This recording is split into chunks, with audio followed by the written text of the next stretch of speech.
Graythorn was a hidden village deep in a valley surrounded by high hills and thick forests.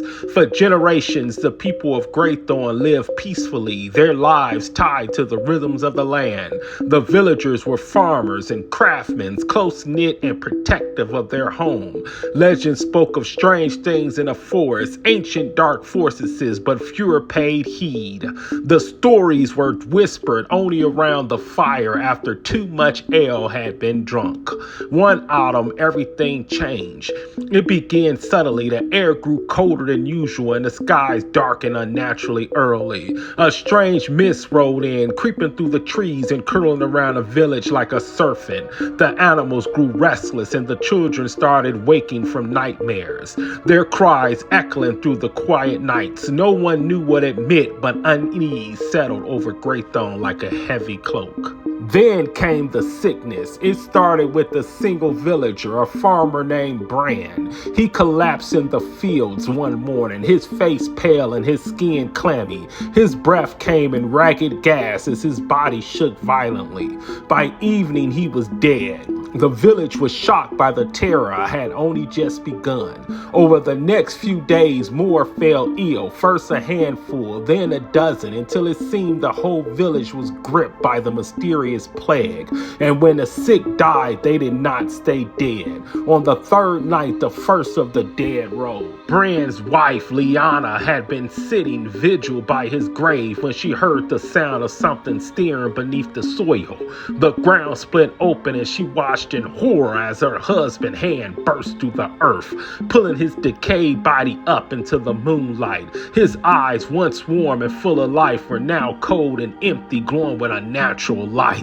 Liana screamed, but Bran, it was still him, did not stop. He lurched towards her, hands outstretched, and she barely escaped into the night. Alarm was raised, but it was too late. Throughout the village, the dead clawed their way from their graves, scrambling through the streets with relentless hunger. They were not fast, but their numbers grew quickly as each death added another to their ranks.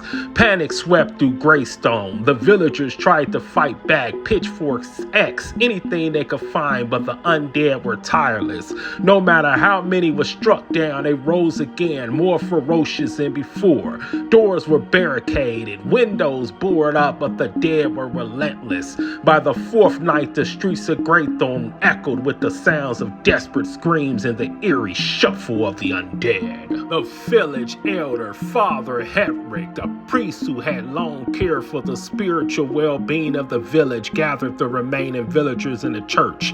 It was a sturdy stone building, the oldest structure in Graythorn, and many believed it was their only hope.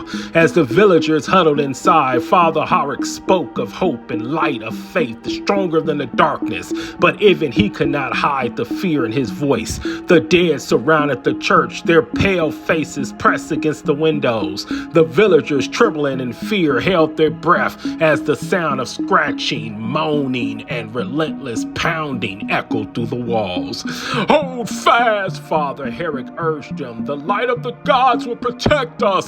The light of the gods will protect us." But there were no divine intervention that night. The dead broke through the doors just before dawn. A flood of rotting skeletal forms poured into the church, their hollow eyes fixed on the living. The villagers fought as best they could, but it was hopeless. One by one, they were pulled down, torn apart by the claws and the teeth of the undead. Father Hedrick stood before the altar, clutching his holy relic in the final act of defiance. But even he was not spared. His last cries were drowned in the tide of the dead. By morning, Graythorn was ruined. The fields lay unattended, the houses dark and silent.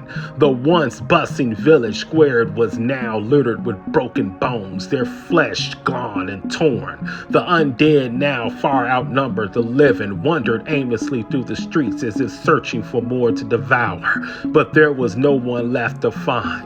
The village of Graythorn had fallen, and with it the last spark of hope. No one from neighboring towns would ever come to know what had happened. The village was soon swallowed by the mist, forgotten by the world outside. Only the dead remained, their cold, empty eyes watching over the valley, waiting for the next souls foolish enough to stumble upon their forsaken home. And so Graythorn was lost, a graveyard of the living, claimed by the dead. The village was once full of life, now belonged to the deaf. And in the silence that follows, there was no one left to mourn. But the sea will bring Vikings.